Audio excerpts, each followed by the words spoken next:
Assalamualaikum warahmatullahi wabarakatuh. Selamat berjumpa kembali di Rumah Belajar Pak Guru Rahmat. Semoga kegiatan ini berguna dan bermanfaat. Bab yang akan kita bahas kali ini adalah bab tentang novel. Dengan mempelajari novel, maka diharapkan dapat menafsirkan pandangan pengarang terhadap kehidupan dalam novel yang dibaca. Kemudian menyajikan hasil interpretasi terhadap pandangan pengarang. Kemudian menganalisis isi dan kebahasan novel, serta merancang novel atau novelet dengan memerhatikan isi dan kebahasaannya. Novel. Apa yang terlintas di pikiran kamu ketika mendengar kata novel, serta buku? Pernah membaca ketiga novel ini?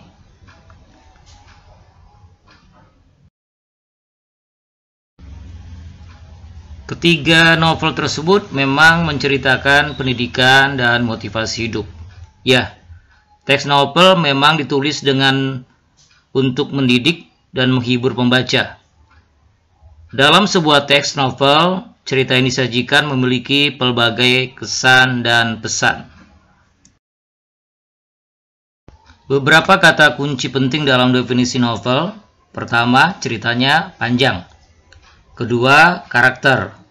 Ketiga, peristiwa. Keempat, imajinasi penulis. Apa saja ciri-ciri dalam teks novel? Pertama, ceritanya panjang. Kedua, unsur kebaharuan. Ketiga, prosa. Dan keempat adalah konten fiksi. Teks novel terdapat pada dua lokasi sosial. Pertama, kita bisa dapatkan dari buku fisik. Kedua, dari buku elektronik. Kita masuk kepada bab 4. Novel hasil karya imajinasi. Kita bagi menjadi 5. Pertama, pengertian dan ciri-ciri dan jenis novel. Kedua, pandangan pengarang terhadap kehidupan dalam novel. Ketiga, penyajian hasil interpretasi terhadap pandangan novelis. Keempat, analisis isi dan kebahasan novel. Kelima atau E, perancangan novel ataupun novelet. Kita masuk bagian pertama atau A, pengertian, ciri-ciri, dan jenis novel. Pengertian dan ciri-ciri novel serta jenis-jenis novel. Novel adalah karya fiksi prosa yang ditulis secara naratif, biasanya dalam bentuk cerita. Cerita dalam novel bersifat imajiner.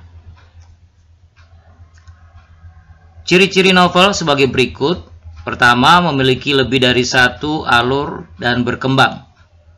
Berbeda dengan cerpen yang hanya terdiri dari satu alur cerita. Kemudian, B, banyak tokoh dan memiliki lebih dari satu karakter. Temanya lebih kompleks. Kemudian D, berlatar bergerak.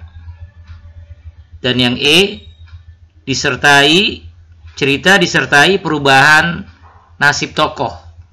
Apa saja perubahan nasib tokoh itu? Bisa dia menikah, meninggal, punya anak, naik pangkat, dan sebagainya. Jenis novel berdasarkan kebenaran cerita ada novel fiksi. Novel fiksi, novel yang bersifat hayalan. Tapi juga ada novel yang non-fiksi, karena masih dapat ditelusuri kebenarannya.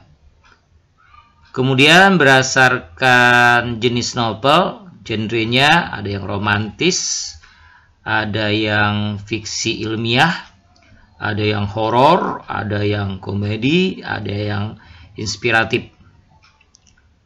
Kemudian kita lihat kembali jenis-jenis novel berdasarkan isi dan tokoh sampai kepada ada teen like, chick like, sound like, dan novel dewasa. Kita masuk kepada materi yang kedua, pandangan pengarang terhadap kehidupan dalam novel. Pertama, pengertian pandangan pengarang dalam novel. Yang kedua, penafsiran pandangan pengarang dalam novel.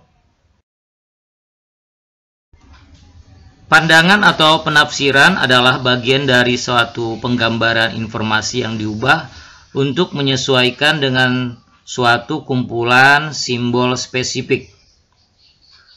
Kemudian, seorang pengarang menciptakan novel dalam konteks tertentu. Cerita yang dilukiskan di dalamnya bersumber dari masyarakat imajiner yang dikehendakinya. Langkah-langkah menafsir pandangan pengarang terhadap kehidupan novel sebagai berikut. Pertama, membaca keseluruhan isi novel. Kedua, memahami isi novel secara mendalam. Ketiga, mengetahui biografi atau kehidupan pengarang. Serta atau 4, mengaitkan kehidupan pengarang dalam kehidupan dalam novel. C. Penyajian hasil interpretasi terhadap pandangan pengarang. Interpretasi terhadap pandangan pengarang, kemudian menyajikan hasil interpretasi terhadap pandangan pengarang. Menurut Kamus Besar Bahasa Indonesia, interpretasi adalah pemberian kesan, pendapat, atau pandangan teoritis terhadap sesuatu atau tafsiran. Penyajian hasil interpretasi terhadap pandangan pengarang adalah memberikan pendapat terhadap hasil tafsiran pengarang, baik secara lisan maupun tulis. Langkah-langkah menyajikan hasil interpretasi terhadap pandangan pengarang sebagai berikut. Pertama, kita membaca isi novel secara mendalam. Kedua, menginterpretasi pandangan pengarang terhadap kehidupan dalam novel. Serta memberikan pandangan terhadap tafsiran pengarang tentang kehidupan dalam novel, baik dalam bentuk lisan maupun tulis. Kita masuk pada bagian D, analisis isi dan kebahasaan novel. Dibagi dua. Pertama, unsur-unsur pembangun novel. Kedua, unsur kebahasaan novel. Unsur-unsur pembangun novel. Ada unsur intrinsik yang membangun dari dalam. Kemudian ada unsur ekstrinsik yang berpengaruh dari luar. Unsur intrinsik mulai dari tema, amanat, latar, tokoh dan penokohan, sudut pandang, alur atau plot. Unsur ekstrinsik mulai dari biografi pengarang, nilai-nilai, situasi, dan kondisi. Kita ulang kembali, unsur dalam teks novel terbagi dua. Pertama, unsur intrinsik. Yang kedua adalah unsur ekstrinsik. Unsur intrinsik kita ketahui mulai dari tema, latar, alur atau plot, tokoh dan penokohan, sudut pandang, amanat, gaya bahasa.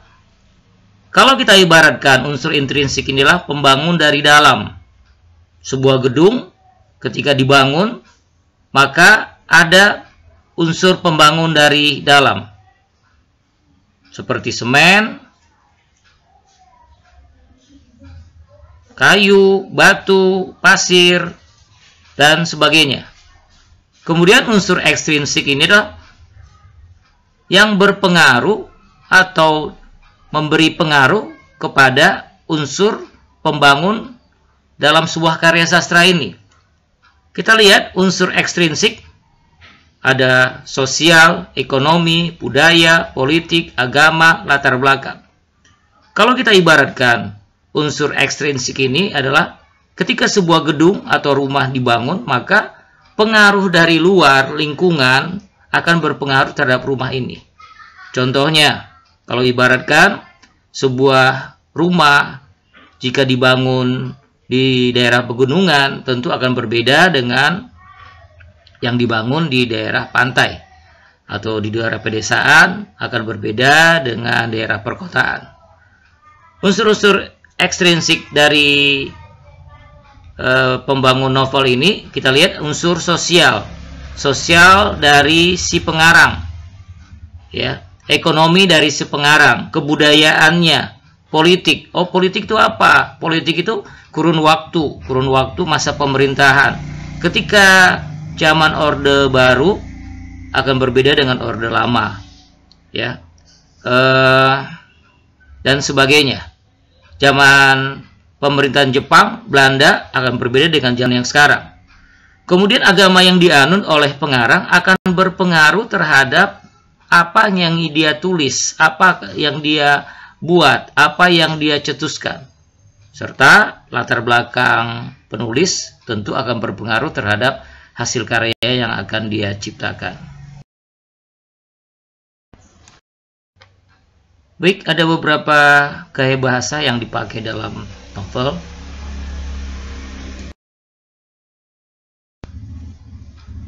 Kita masuk kepada perancangan novel ataupun novelet.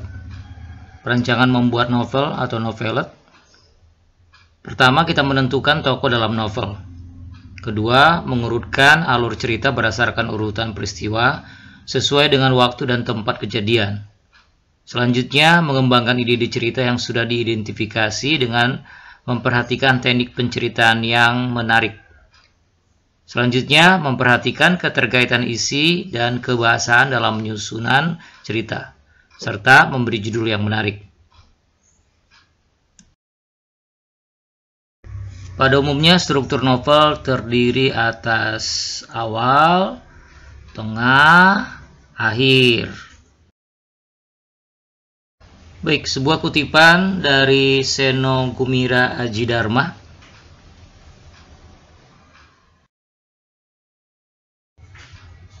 Silakan mengerjakan tugas yang diberikan.